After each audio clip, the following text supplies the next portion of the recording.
दोस्तों, एक आज हमारे देश में एक मुद्दा बहुत ही गरमाया हुआ है भाषा को लेकर।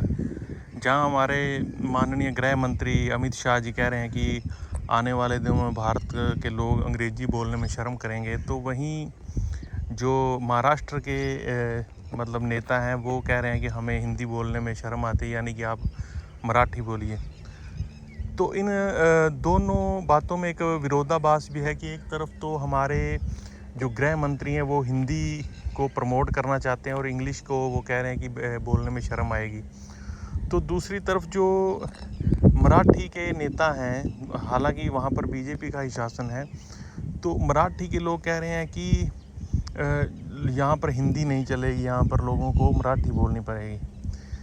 तो ये जो हमारा देश है ये किस तरफ जा रहा है? भाषा का ज्ञान एक आपको एक ऐसी चीज़ है जिससे आप अपने मतलब कि आपका प्लस पॉइंट है। अगर भाषा आप मान लीजिए इंग्लिश बोलने में अगर शर्म आ रही है, तो प्रधानमंत्री जब बाहर जाते हैं तो अगर किसी को इंग्लिश ना आती हो तो वहाँ पर कैसे वो जो वहाँ पर इंटरप्रेटर जो होता है वो हिंदी समझता है, फिर आगे इंग्लिश में बात करता है, तो कैसे व्यापार होंगे दूसरे देशों के साथ, कैसे हमारी विदेश नीति आगे काम करेगी।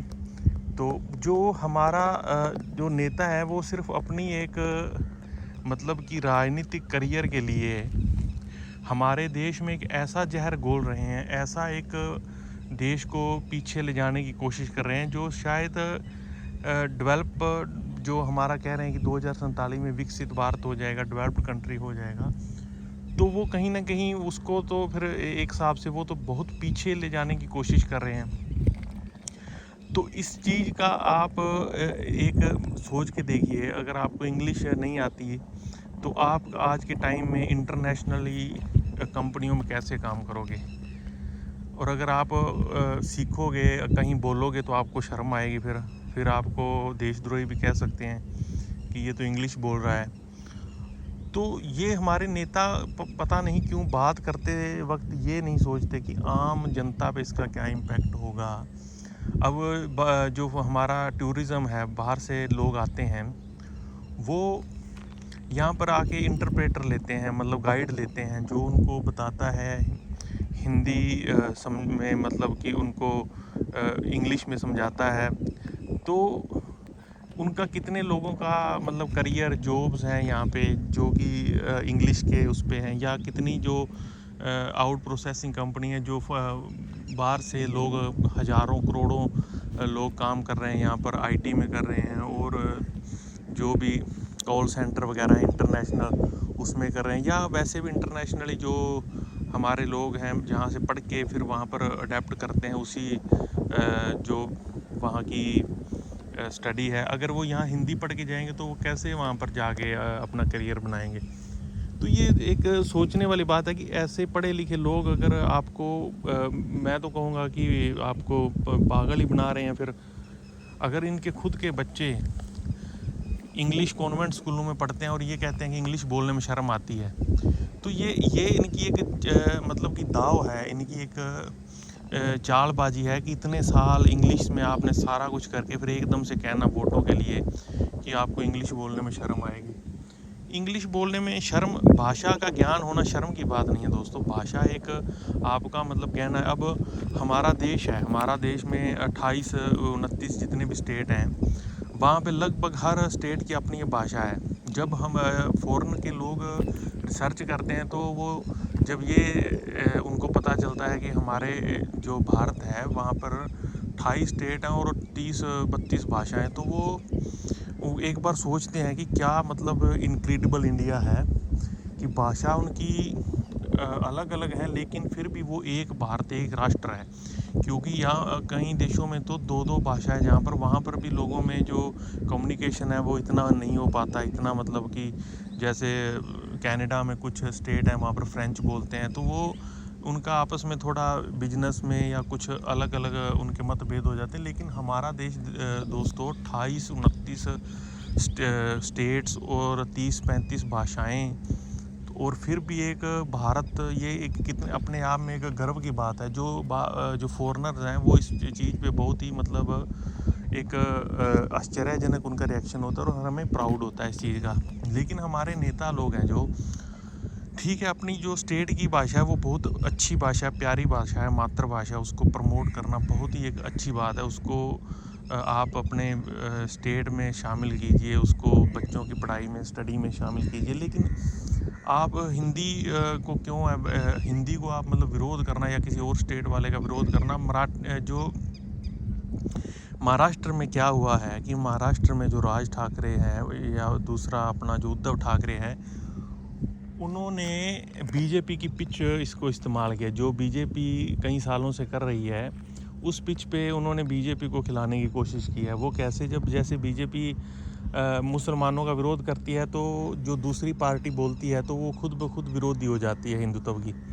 तो इस बार उन्होंने बीजेपी को बोल्ड करने की कोशिश की है कि जैसे वहाँ पर उन्होंने नॉन जो मराठी हैं उनका विरोध किया है या ये बोला कि मराठी बोलो। तो अब अगर तो वहाँ के नेता इस चीज़ का विरोध करें फिर तो वो हिट विकेट हो जाएंगे। मतलब उनको मराठी वो मुद्दा उठा लेंगे कि ये देखो बीजेपी वाले तो मराठी लोगों को पसंद नहीं करते, हमने ये मुद्दा उठाया है और इसी का विरोध करें। तो ये कहीं ना कहीं उन्होंने बीजेपी वाली तकनीक अपनाई है कि आप जो वो मतलब नेशनल लेवल पे अपनाती थी हिंदू मुसलमान वाली, और अगर कोई दूसरा पार्टी का बोलता था तो वो एंटी नेशनल। अब वैसे ही उन्होंने जो राज ठाकरे और उनकी, क्योंकि उनकी ज़मीन खिसक रही है, लेकिन आम लोगों की क्या गलती है। अगर जिसका भी 1-2 वीडियो वायरल हो रहे हैं जिसको थप्पड़ मारे हैं लोगों ने, हालांकि आम लोग 99% जो मराठी लोग हैं बहुत ही मतलब कि अच्छे स्वभाव के, बड़े मिलनसार। क्योंकि मैं गया हूँ महाराष्ट्र में, देखा मैंने वहाँ पे बहुत ही मेहनती लोग, बहुत ही मिलनसार लोग हैं वहाँ के, कोऑपरेटिव लोग हैं। लेकिन जो 1% जो टूल किट है जिसमें हर एक पार्टी के वर्कर होते हैं, सिर्फ वो एक ब्रांडिंग करते हैं अपनी पार्टी की, अपनी पार्टी का जो मुद्दा है उसको उठाते हैं। अदरवाइज़ इस चीज़ में है कुछ भी नहीं है। क्योंकि 99% लोगों क्या मतलब, उनका तो सारा व्यापार है। अगर आपकी भाषा नहीं आती, अगर उनको मराठी नहीं आती तो उनकी प्रॉब्लम है, उनको काम नहीं मिलेगा वहाँ पे, वो कहीं जो मतलब बिजनेस है वो नहीं कर सकते। अगर आपको हिंदी नहीं आती अगर आपको, तो ये आपका माइनस पॉइंट है। हिंदी सीखिए, महाराष्ट्र सीखिए, इंग्लिश सीखिए, ये सब आपके प्लस पॉइंट है। और भाषा ये किसी के मतलब घर की भाषा नहीं है, ये पूरे भारत के लोगों की भाषा है। चाहे वो मराठी बोलें, पंजाबी बोलें, हिंदी बोलें, तमिल बोलें, तेलुगु बोलें, उनके सीखने पे डिपेंड है। अगर वो सीख सकते हैं तो सीख लें, नहीं सीख सकते तो उनका माइनस पॉइंट है। तो इसमें झगड़ने वाली कौन सी बात है। ये सिर्फ और सिर्फ एक पॉलिटिकल होता है प्रोपोगेंडा, और इसको आम लोग पिसता है। अब जिसको बेचारे को किसी को थप्पड़ मारते हुए वीडियो वायरल हो रहा है, उसकी मतलब रिलेटिव्स में या उसकी सोशल लाइफ पे कितना बुरा असर पड़ता है। ये मतलब जो हरामजादे नेता हैं ये क्यों नहीं सोचते इस चीज़ को कि किसी की जो पर्सनल लाइफ है उस पर कितना इम्पैक्ट उसका पड़ता है। लेकिन ये सिर्फ़ और सिर्फ अपनी राजनीतिक रोटियां सेकने के चक्कर में आम लोगों की ज़िंदगी को बर्बाद कर रहे हैं। तो साथियों, हमारा जो देश है ये सभी भाषाओं का देश है, इनक्रेडिबल इंडिया है। लोग फ़ॉरेन से यहाँ पर रिसर्च करके करने आते हैं। एक अपनी अपनी भाषा का अपना अपना मिठास है। सबकी स्टेट की जो मदर लैंग्वेज है सबको सत्कार सम्मान सबको करना चाहिए। लेकिन जो हिंदी हमारा कम्युनिकेशन और मतलब कि जो राष्ट्रीय भाषा है उसको भी सीखना चाहिए। इंग्लिश को भी सीखना चाहिए, जहाँ यूज़ करनी हो वहाँ पर कीजिए, अगर नहीं आपको ज़रूरत तो मत कीजिए। आपस में बात अपनी मातृभाषा में कीजिए, अपनी लोकल लैंग्वेज में कीजिए। जब आपको ज़रूरत पड़े, आपको कम्युनिकेशन में प्रॉब्लम आ रही है तो आप इंग्लिश को बोलिए। अपना ज्ञान बढ़ाइए, अब नफ़रत मत बढ़ाइए। तो दोस्तों, आप अपना कमेंट करके ज़रूर बताना इसको। नमस्कार दोस्तों।